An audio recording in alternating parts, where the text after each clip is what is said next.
Everyone, आज के इस वीडियो का शीर्षक ताउते Yaas and planning for the next.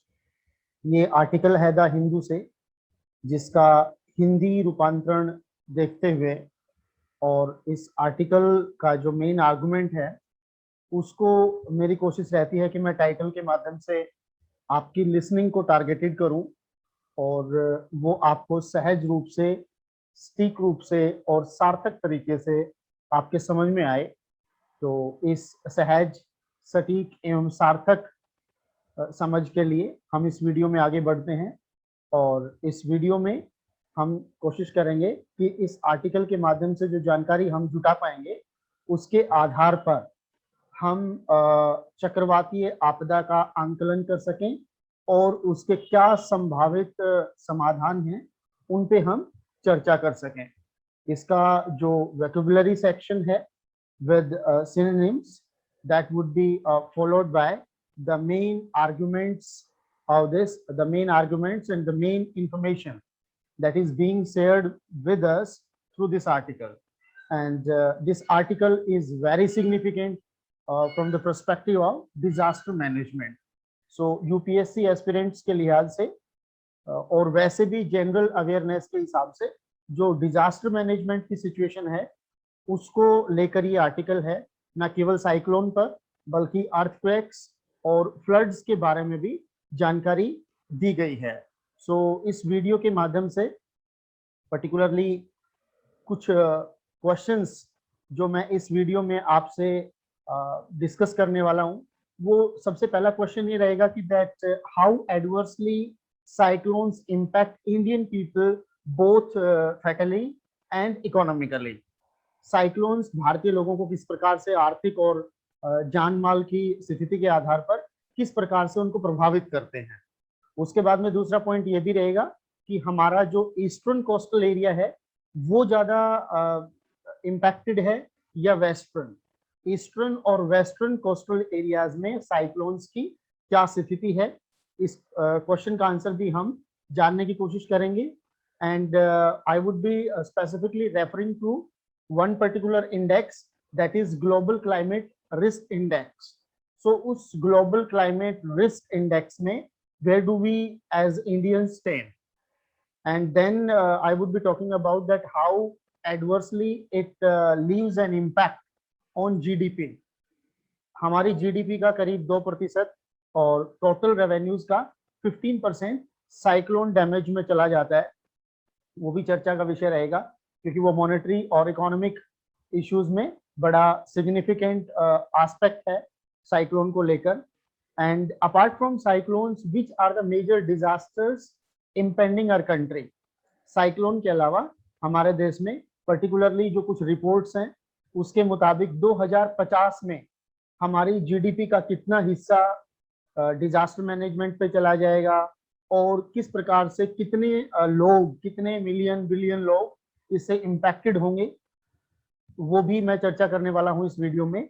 साथ ही साथ ओडिशा का जो डिजास्टर मैनेजमेंट है उसने किस प्रकार के कदम उठाए हैं और क्या वो कदम सफिशिएंट हैं, और last but not the least what kind of collaborative steps should be taken by centre and state governments to have a very robust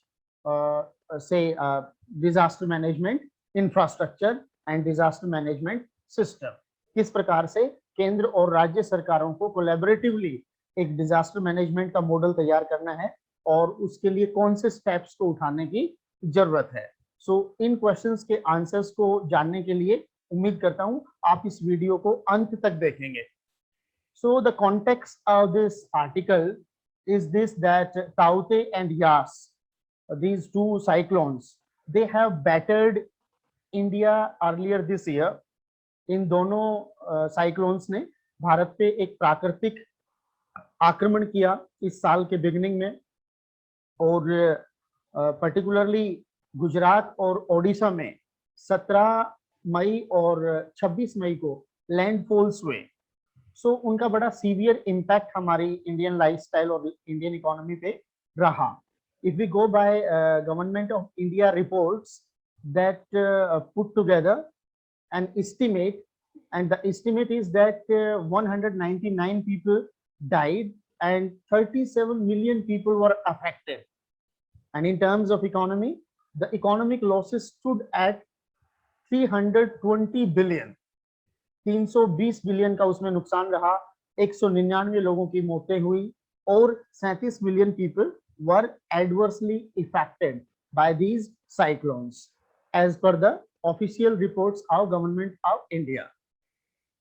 और साथ ही साथ जो large scale uprooting of the trees that affected already depleting green cover, जो हमारा गिरता हुआ green cover है, जो हरियाली का लेवल हमारा कम है, उसमें जो एक large scale uprooting of trees हुई, जिस प्रकार से पेड़ उखड़े साइक्लोन में, उससे हमारी जो डिप्लेटिंग ग्रीन कवर है उस पर भी प्रभाव पड़ा. सो इस प्रकार से स्टेट गवर्नमेंट्स पे because of the ongoing maelstrom of कोविड-19 there was already a burden on the state governments, and this added in the momentum. Cyclones ने कोविड-19 के चलते स्टेट गवर्नमेंट्स पे जो आर्थिक बोझ था उसको और बढ़ा दिया. So this is the context, and there is a rise in the frequency of devastating cyclones in the coastal states, accounting for tentatively 7% of the global tropical cyclones. जो ग्लोबल ट्रॉपिकल साइक्लोन्स हैं उनका 7% हिस्सा, 7% cyclones India को impact कर रहे हैं, as per the latest India Meteorological Department data. Not latest, this is the data that was in the year 2013. So India Meteorological Department 2013 के data के हिसाब से जो ट्रॉपिकल साइक्लोन्स हैं उसका 7% इंडिया को इम्पैक्ट कर रहा है. 7% cyclones are on the coastal areas of India, and every year around 5 to 6 tropical cyclones are formed in the Bay of Bengal and the Arabian Sea. अरब सागर और बंगाल की खाड़ी में करीब 5 से 6 साइक्लोन फॉर्म होते हैं, बनते हैं, और उनमें से 2 से 3 साइक्लोन सीवियर टर्न ले लेते हैं. They are converted into severe cyclones, जो जिनका इम्पैक्ट बहुत ज्यादा मात्रा में रहता है. And it is also a well known fact that our coastal line is 7,500 kilometer, and there are 96 coastal districts. So now we can really imagine that in these 96 coastal districts across 7,500 kilometer long coastal area, somewhere around 262 million people are exposed to cyclones and tsunamis. 262 million log they are exposed to cyclones and tsunami. उनको tsunami और cyclone का सामना करना पड़ता है. And as per the World Bank and United Nations 2010 estimate that around 200 million city residents would be exposed to storms and earthquakes by 2050 in India. United Nations और world bank की 2010 के अनुमान के अनुसार 2050 में भारत के करीब 200 मिलियन जो सिटी रेजिडेंट्स हैं, शहरी लोग हैं, उनको अर्थक्वेक्स और स्टॉर्म्स का सामना करना पड़ेगा. अगर हिस्टोरिकल सर्वे में जाएं तो 1891 से लेकर 2020 तक India has faced 313 cyclones crossing India, and out of this eastern and western coasts. So इसमें जो ईस्टर्न कोस्ट है उसमें ज्यादा इम्पैक्ट रहा है, और इन 313 स्टॉर्म्स में से जो भारतीय कोस्टल एरिया से होकर निकले हैं उनमें से 130 cyclones they have been identified or classified as severe cyclonic storms. So 313 जो cyclonic storms निकले हैं उनमें से 130 को severe cyclonic storms में क्लासिफाई किया गया है, और इन 330 में से जो 130 सीवियर हैं उनमें से भी अगर 313 के आंकड़े को देखा जाए तो जो वेस्टर्न कोस्ट है उसमें 31 साइक्लोन्स रहे हैं. 31 cyclones hit the western coast including Gujarat, and 282 cyclones they cross the eastern coast. That Odisha coast witnessed 97 cyclones, the highest one. Andhra Pradesh 79, Tamil Nadu 58, West Bengal 48, and Gujarat 22, Maharashtra and Goa including put together 7, and Kerala 2. So the maximum cyclones hit area has been that of Odisha, maximum 97, and minimum only 2, that is the coastal area of Kerala. So among the natural disasters, cyclones constituted the second most frequent phenomena. पहला जो phenomena है that is of the floods, और ये second frequent phenomena है that occurred in 15% of India's total natural disasters over 1999 to 2020. Then it is also important to note that cyclones are the second most expensive in terms of the costs incurred in damage. जो natural disaster की वजह से जो नुकसान होता है उसकी sense में साइक्लोन्स दूसरे नंबर पे खर्चीले हैं, accounting for around 29% of total disasters related damage. After floods 62%. जो टोटल डिजास्टर की वजह से डैमेज होता है उसका 62% is owing to the floods and 29% is owing to the cyclones. In addition to this, they are the third most lethal disasters in India after earthquakes, 42%, and floods 33%. जो जान माल की हानि के हिसाब से देखा जाए, डैमेज को अगर छोड़ दिया जाए, and if we go by the criteria of the deaths, so the maximum deaths are there in the earthquakes. अगर नेचुरल डिजास्टर की वजह से जो डेथ्स का टोटल देखा जाए, so 42% is owing to the earthquakes, 33% is owing to the floods, and then 29%, not exactly 29, but the third is owing to the cyclones. So India lost around 2% of the GDP and 15% of the total revenues over 1999 to 2020. 1999 से लेकर 2020 तक भारत ने अपनी GDP का 2 और total revenues का 15% खोया है साइक्लोन्स की वजह से. And according to the global climate risk index report 2021, global climate risk index के 2021 की रिपोर्ट के मुताबिक India ranks the 7th worst hit country globally in 2019. 2019 में जिस प्रकार के डिजास्टर्स रहे, नेचुरल डिजास्टर्स थे, उसके अनुसार globally we are the 7th worst hit country globally. So climate risk index में we are at 7th position. That is very alarming one for the policymakers, our country. Now I would be talking about the measures in Odisha. So way back in 1999, super cyclones took place in Odisha, and then onwards the government of Odisha took up various cyclone mitigation measures. Cyclone के दुष्परिणामों को और cyclone को cover करने के लिए, उससे public को सेफगार्ड करने के लिए बहुत सारे कदम उठाए. सबसे पहला कदम था कि जो कोस्टल डिस्ट्रिक्ट्स थे उनके अंदर डिजास्टर वार्निंग सिस्टम को इंस्टॉल किया गया. Disaster warning system was installed in the coastal districts of Odisha. Number 2, construction of evacuation shelters in cyclone prone districts took place.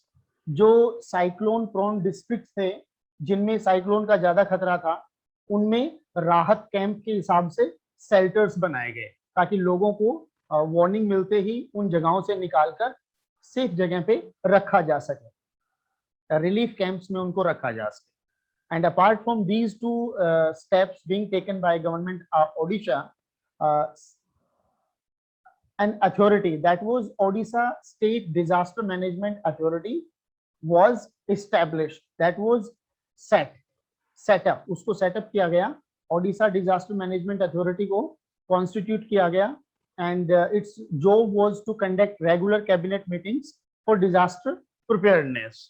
प्राकृतिक आपदा तैयारी के लिहाज से बार बार कैबिनेट मीटिंग्स करना इसका मुख्य काम रहा. And in addition to these steps, building the Odisha Disaster Rapid Action Force was one more significant step being taken by government of Odisha. Odisha Disaster Rapid Action Force को उन्होंने बनाया, and that was a significant aspect. Still, Odisha's disaster management model is inadequate to minimize the economic losses. जो आर्थिक नुकसान होता है उसको उस पर अंकुश लगाने के लिए ओडिशा का जो डिजास्टर मैनेजमेंट है वो अभी सफिशिएंट नहीं है.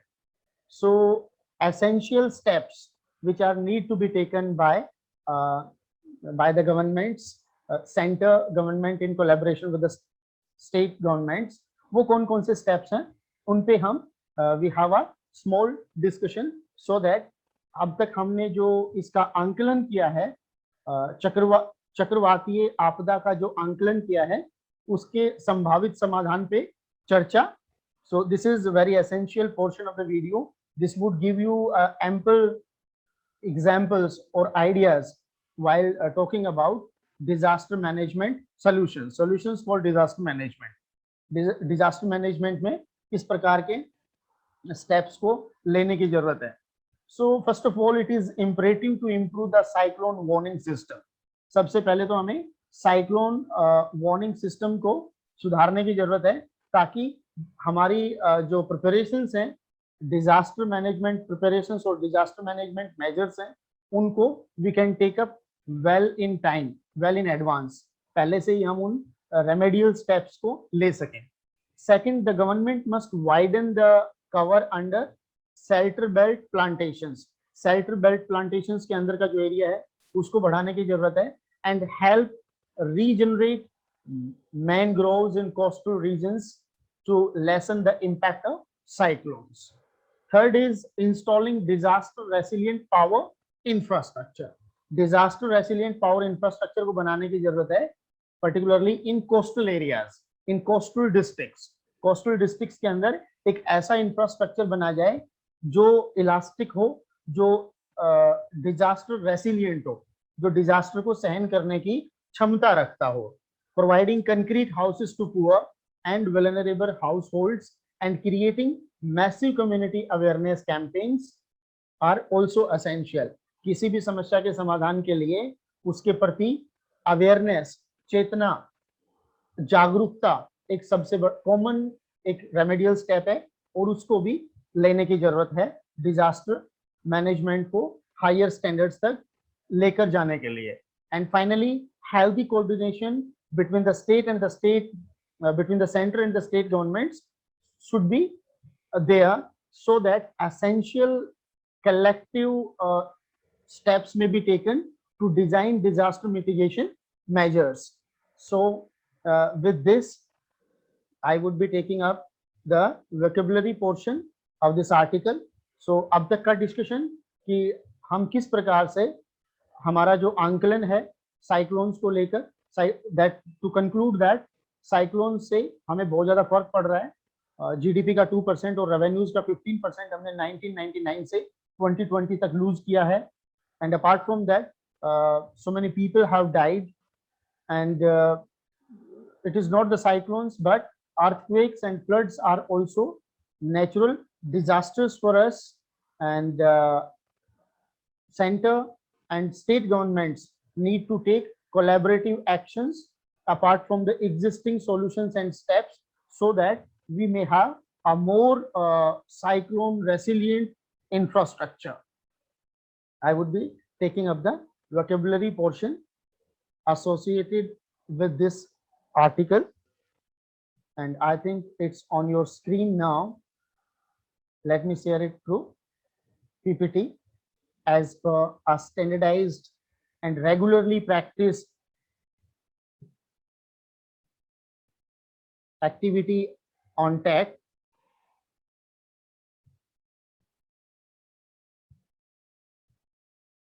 Yeah, crucial compositions.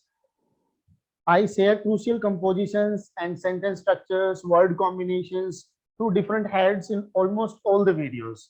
अगर टैग की वीडियोस आप देखेंगे तो लगभग हर एक वीडियो में वोकेबलरी सेक्शन है, और उस वोकेबलरी सेक्शन का सबसे यूनिक पॉइंट ये है that I don't only share the words but I share the word combinations, sentence structures, and these are the key words basically.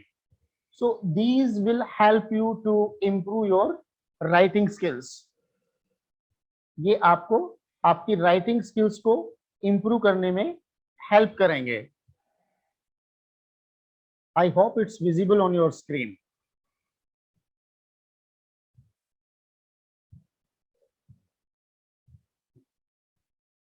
So we take up crucial compositions first. Mitigation measures. किसी भी भयावह खतरनाक स्थिति को deal करने के लिए जो स्टेप्स लिए जाते हैं उसको मिटिगेट करने के लिए, these are known as mitigate measures. Massive damage, vast damage, भारी भरकम नुकसान. Geoclimatic conditions, fiscal burden, economic burden. Disaster preparedness measures, प्राकृतिक आपदा से निपटने के लिए जो तैयारियों का आंकलन है वो.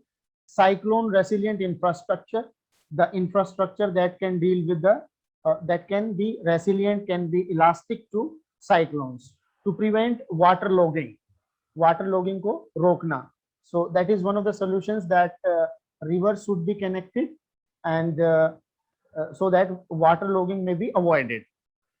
Battered, attacked and badly damaged by weapons or by bad weather.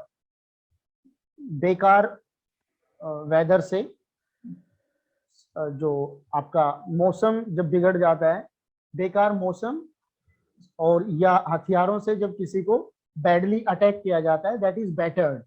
So cyclones have battered India early this year. Destroy, ruin and injure, these are the synonyms for this. Depleting something, to reduce something by a large amount so that there is nothing, there is not enough left. किसी चीज का अत्यधिक मात्रा को कम कर देना ताकि last में कुछ भी ना बचे. To be reduced by a large amount, या किसी चीज में से बहुत कुछ कम कर देना. Synonyms are decrease, diminish and drain. Inflict, it means to make somebody something suffer something unpleasant. किसी व्यक्ति को या किसी चीज को किसी अनप्लीजेंट चीज से सफर करने के लिए मजबूर करना. And that is levy, rack and expose. Revamp का मतलब किसी चीज को रीमॉडल करना, उसको रिवाइव करना, उसको रिवाइटलाइज करना, उसको पुनर्जीवित करना. वल्नरेबल, कमजोर, unsafe and susceptible. Weak and easily hurt physically और इमोशनली. कोई ऐसी चीज या कोई ऐसा व्यक्ति जिसको फिजिकली, शारीरिक रूप से या मानसिक रूप से, भावनात्मक रूप से जिसको जल्द ही हर्ट किया जा सके, that is vulnerable. Vulnerable section of society, जो the downtrodden people who don't have good resources, they are vulnerable to the auguries of weather, vagaries of weather, sorry. Imperative, very important and needing immediate attention or action. Imperative means crucial, important, obligatory. Regenerate, to make an area, institution, etc. develop and grow strong again. किसी area को, किसी institute को दोबारा से regenerate करना, उसको strong करना. Synonyms are invigorate, re-establish, rejuvenate. उसको उसमें दोबारा से ऊर्जा का संचार करना.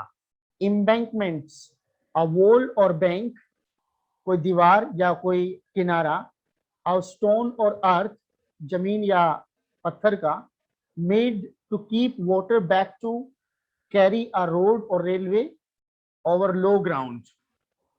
लो ग्राउंड पे रोड से या रेलवे से पानी को बचाने के लिए जो दीवार बनाई जाती है, जो किनारा बनाया जाता है, that is embankments. Bank breakwater, and mount.